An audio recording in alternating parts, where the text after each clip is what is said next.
Alors bonjour, frères et sœurs en Christ, chers amis, chers internautes. Les églises charismatiques pullulent. Des fausses doctrines, des nouvelles hérésies sont de plus en plus nombreuses. Des églises et des mouvements pentecôtisants naissent tous les jours, et cela depuis que les réseaux sociaux existent. On s'aperçoit également que de nombreux chrétiens à tendance fondamentaliste quittent leurs assemblées pour se rattacher à tous ces mouvements charismatiques. Nous sommes arrivés vraiment à une époque où la confusion est arrivée à son apogée. C'est pourquoi l'objet de cette vidéo, où longuement nous allons étudier de façon précise, détaillée et analyser les comportements concernant le parler en langue au travers des séquences vidéo et pour les analyser à la lumière des saintes écritures qui est notre référence par excellence et non pas par des émotions et par des sensations, etc. Mon intention n'est pas de juger ni de critiquer qui que ce soit, mais d'édifier, d'éclairer des frères et des sœurs qui n'ont pas suffisamment d'éléments tirés dans son contexte. Et c'est pourquoi j'espère qu'au travers de cette étude, que le Seigneur puisse vraiment, par son Esprit Saint, sensibiliser un maximum de chrétiens. Nous connaissons tous Osée 4,6. Faute de connaissance, mon peuple périt. Concernant mon épouse et moi-même, nous étions pentecôtistes charismatiques. Nous parlions en langue, mais au fond de nous-mêmes, on était persuadés que... Je pense que vous aussi, au fond de vous-même, vous n'avez pas la certitude de parler une langue des nations. Alors pour résoudre ce problème, on associe le parler en langue à celui des langues des anges. Mais là précisément, il y a un sérieux problème. Et cela, nous allons l'étudier dans cette vidéo, ou plutôt aussi dans les vidéos à venir. Je prie maintenant que le Seigneur travaille votre cœur, vous exhorte, vous édifie et vous éclaire. Et soyez richement bénis. Il est important de savoir, de connaître tous les passages de la Bible où le parler en langue est évoqué. Et là, je vais peut-être vous surprendre, mais en parcourant toute la Bible, il n'y a que 5 passages où il fait référence vraiment du parler en langue. Et cela dans l'évangile de Marc, dans Actes des Apôtres, dans 1 Corinthiens, et c'est tout. Pensez-vous que ce soit suffisant pour bâtir une doctrine solide?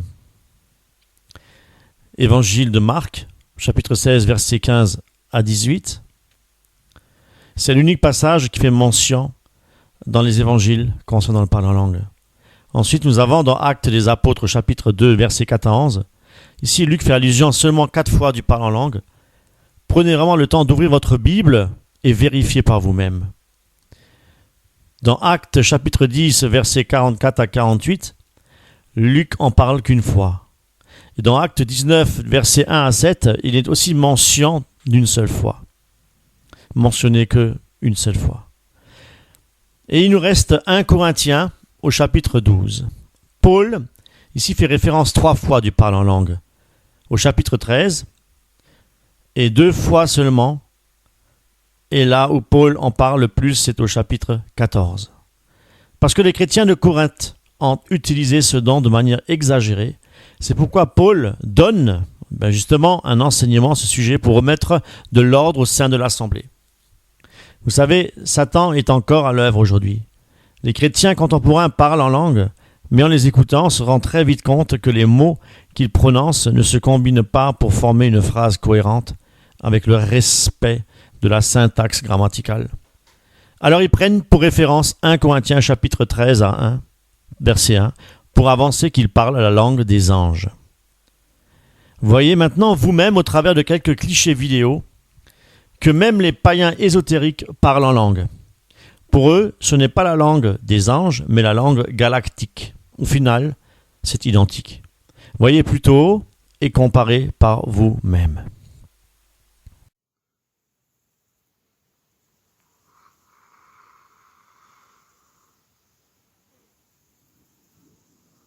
Dayakaba, Kedo Monuki Leke Destemei, Meyo Moyo de Yoko Boskike Deike Mei, Make they stay kelea pai kedekea maia. They stay kelea for yokoda stay by kedekea maya stay kalastika kitakitaka pakatakata koko tekitakaya. My steak cafe cake kalastuko maina stay sara.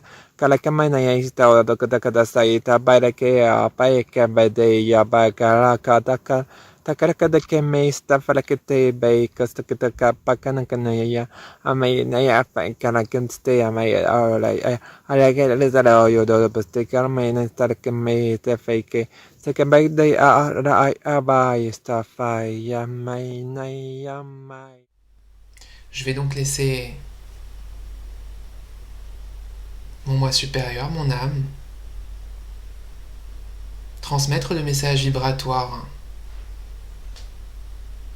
le plus juste dans l'instant.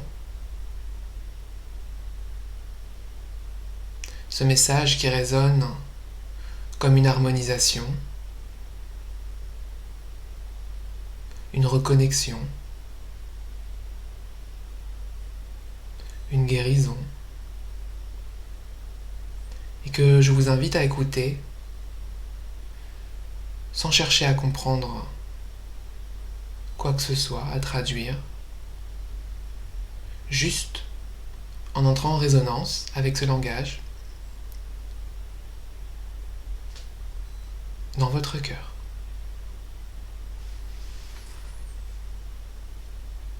Inalayo taramana tosi, ivarena tomaya, adinya shara one, tiana mave iso, rate kana maya o, unese ira ove, mayu ana, ovire menese, yanta nekora o, amina tayu, viri matayasa, anyashka, ergo mu anaina, aviretano tamisate, ero mai, aluna mai tanatasi, imashena tapara, tonia kema ino, ere tonuma, yenvi isunu marahana naita, erge mo wanata, erene mayato nisanaya, avonimu, inshazaye, anienka, anienka, anienka. Vous savez, vous pouvez même chanter en notre langue.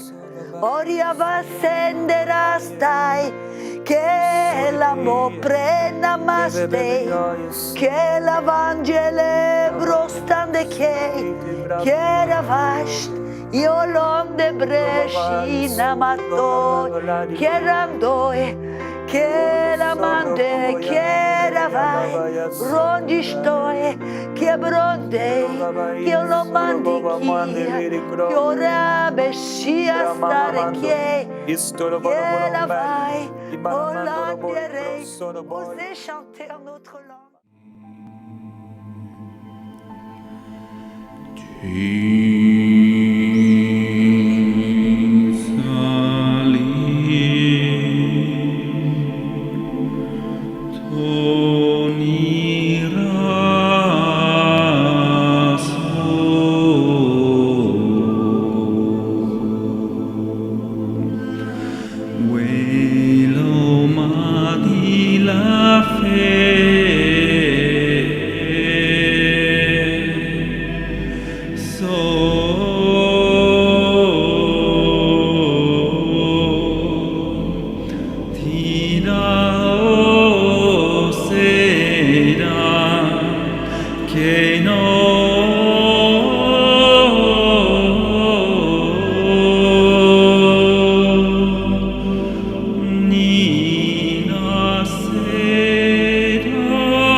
Gustavada, o makavi tu mi sava, o chukitavi,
Que chacun puisse bénir, que chacun puisse faire monter son Magnificat auprès du Seigneur, comme la Vierge Marie, poussée par l'Esprit.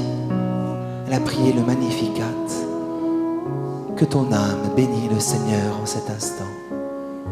Laisse monter la louange de ton cœur.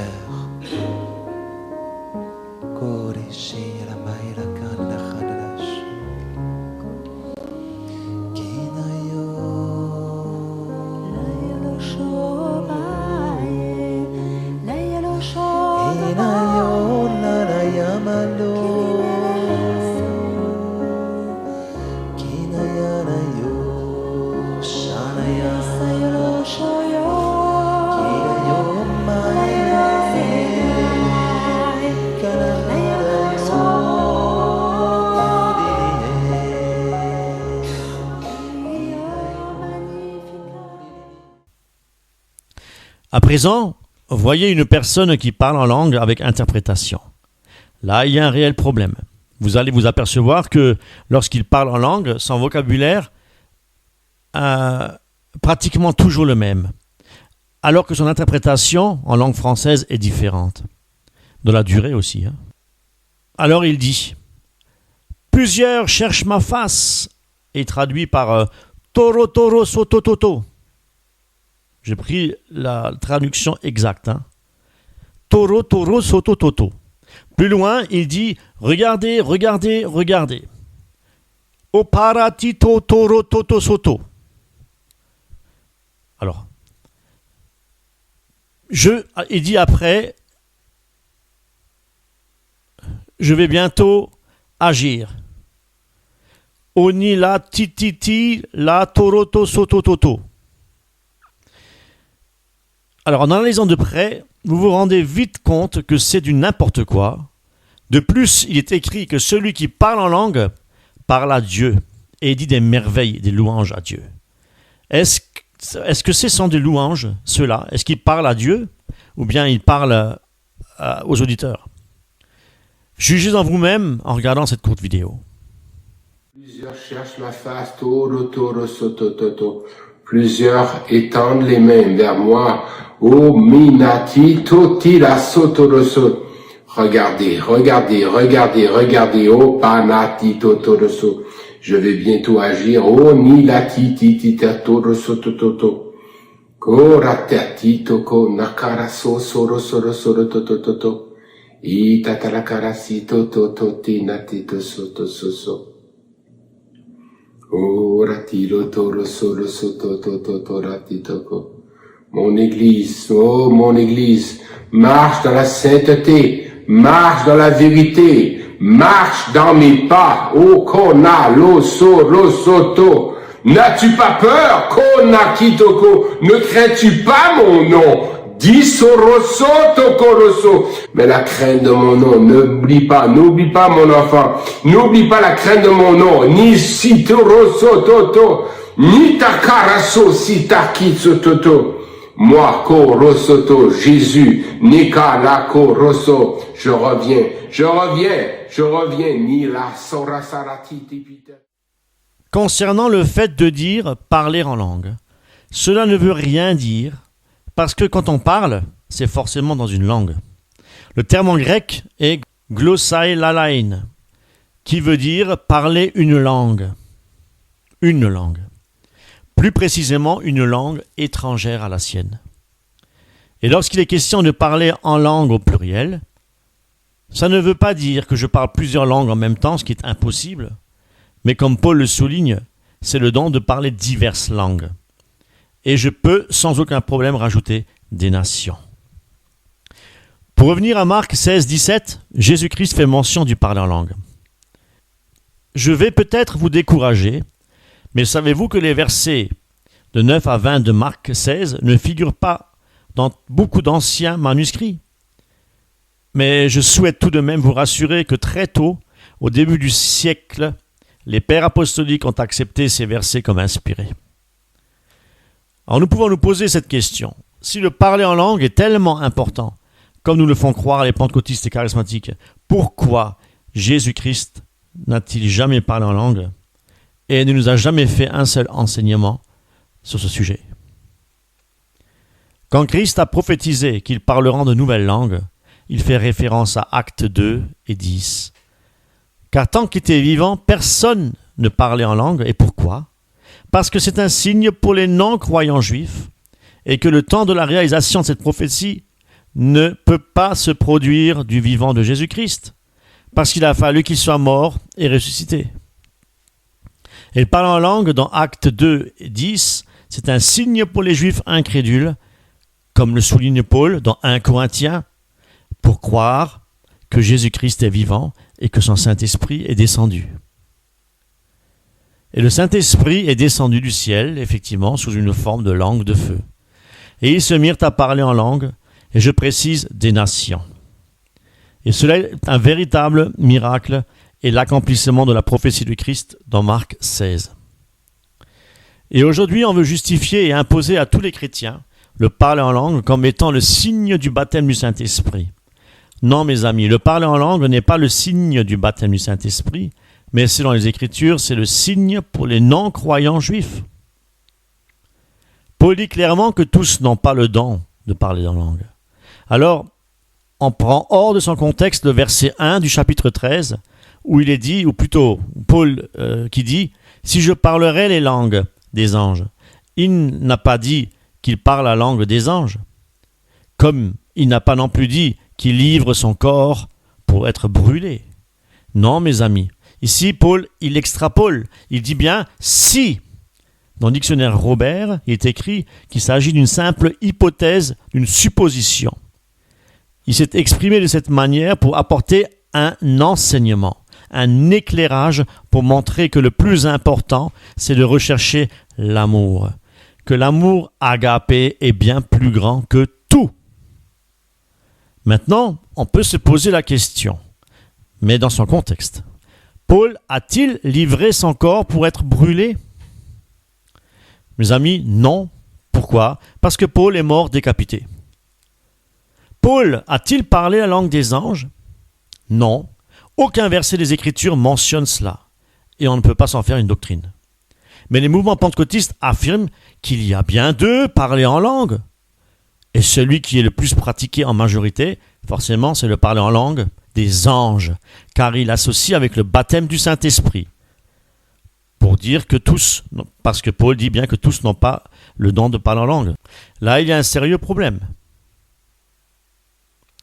Si par exemple, je parle en langue, si je disais si chatatayama ratatatarumba, si ça c'est la langue des anges, alors excusez-moi et dites-moi si tous les prophètes des Écritures qui ont été visités par des anges devaient entendre un langage pareil.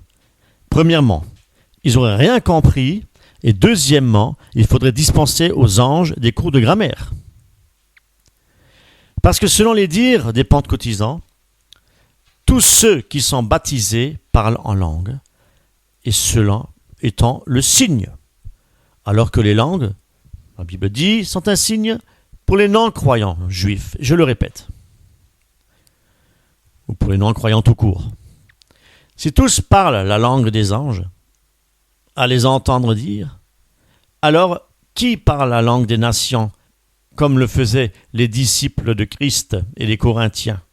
Avez-vous déjà entendu quelqu'un parler une vraie langue des nations? Moi, personnellement, jamais. Mais je ne pense pas que ce soit impossible, parce que Dieu œuvre comme bon lui semble. Et l'Esprit de Dieu souffle où il veut. Dites-moi, aux yeux de Dieu, lorsque Jésus a prophétisé qu'ils parleront de nouvelles langues et non pas incompréhensibles, pensez-vous qu'il a fait une fixation sur les langues? Non, mais c'était dans l'objectif d'une évangélisation mondiale. C'est pourquoi il fallait que le Saint-Esprit descende après la résurrection de Jésus-Christ pour accomplir cette œuvre grandiose, merveilleuse. Les Écritures enseignent que pour Christ, il s'agit uniquement d'un signe pour les non-croyants, les incrédules. Comprenez bien que Jésus, lorsqu'il disait des langues nouvelles, il faisait allusion à toutes les nations, de toute tribu, de tout peuple et de toute langue rachetée par son sang. Lorsqu'un signe est donné par Dieu, comme le fait de parler en d'autres langues étrangères des nations, c'est pour qu'ils croient que Christ est le Fils de Dieu. C'est pourquoi c'était un signe pour les incrédules. Et comment ils se sont mis à croire? Tout simplement en les entendant parler dans leur propre langue maternelle et exprimer des merveilles de Dieu. Dans 1 Corinthiens, il en est de même. Paul dit bien que celui qui parle en langue ne parle pas aux hommes mais à Dieu. Et c'est en esprit qu'il dit des mystères. Donc forcément, il s'édifie. Et les premiers chrétiens, les Corinthiens, parlaient la langue des nations. Et c'était un don issu du Saint-Esprit. Mais s'ils parlaient par exemple dans la langue asiatique, et qu'aucun asiatique était présent, forcément, les chrétiens présents ne comprennent pas cette langue. C'est pourquoi il fallait le don de Dieu pour interpréter, pour que l'assemblée entière soit édifiée. Et voyez que ces chrétiens de Corinthe avaient encore le vrai don des langues, comme dans Actes des Apôtres. La preuve en est que Paul disait « Quelque nombreuses que puissent être dans le monde les diverses langues, il n'en est aucune qui ne soit une langue intelligible. » Vous voyez ? Paul fait-il référence au parler en langue des anges après réception du baptême du Saint-Esprit? Non. Il parle des langues intelligibles, des langues des nations que les Corinthiens pratiquaient. C'était un don de Dieu. Notez que 2 Corinthiens, et je vais même plus loin, je pense à Clément de Rome, qui était un père apostolique après la mort de Paul, et il écrivait dans une épître à l'église de Corinthe dans les années 90, après Jésus-Christ forcément, ni dans 2 Corinthiens, ni après la mort de Paul, dans l'épître de Clément de Rome, adressée à l'église de Corinthe, nulle part, aucun verset ne parle du parler en langue. Ni Pierre, d'ailleurs, ni Jude, ni Jean, ni Jacques, et ni dans l'épître aux Hébreux. Aucun, je dis bien, aucun ne fait mention des dons des langues. Et pourtant, aujourd'hui, c'est un don c'est une dynamite les batteries se rechargent. Mais c'est écrit où? C'est un don, c'est un signe pour les incrédules. Et c'est rien d'autre, c'est écrit dans la parole. Et sachez bien que ni après cette période des pères apostoliques, ni les pères de l'Église, ni les pères du désert ne faisaient mention du parler en langue. Et pourquoi? L'apôtre Paul donne la réponse. C'était un signe. Et que ce signe ne durerait qu'un temps. C'est vrai, les Corinthiens l'ont encore expérimenté. Et vous savez, c'est comme les guérisons. Les miracles et les guérisons ont été des signes. Est-ce que ça veut dire pour autant qu'aujourd'hui, il n'y a plus de signes, il n'y a plus de guérison et de miracles? Absolument pas. Il n'y a pas marqué dans la parole de Dieu que les miracles, que les guérisons cesseront. Ce n'est pas marqué. Par contre, il est écrit que le don des langues cessera. C'est pourquoi je dis que s'il cesse, c'est qu'il doit durer juste un temps. C'était un signe pour les incrédules.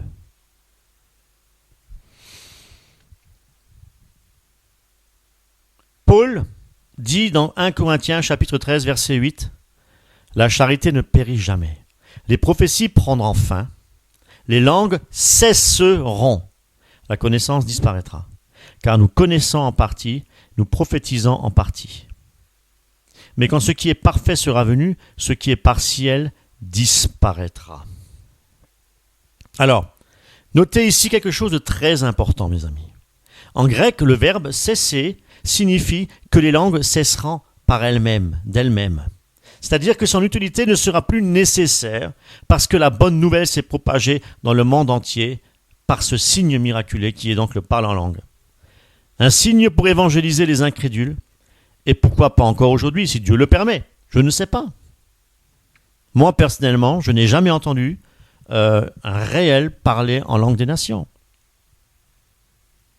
Donc, il reste la connaissance, écoutez bien, qui disparaîtra, et les prophéties qui prendront fin. Mais seulement lorsque nous serons dans le royaume de Dieu. Parce qu'il y a marqué que nous connaissons en partie et que nous prophétisons en partie. Mais il n'est pas marqué que nous parlons langue en partie. Comme je vous ai expliqué, les langues cesseront en grec par elles-mêmes. Donc, on n'en a plus l'utilité.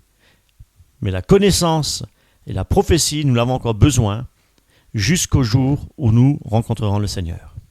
Et là, nous connaîtrons, non pas en partie, mais là, nous connaîtrons le Seigneur et nous n'aurons plus besoin de prophétie. Car nous serons dans la présence de Dieu. Voilà pour la première partie. Et à bientôt dans la prochaine vidéo. Soyez richement bénis. Amen.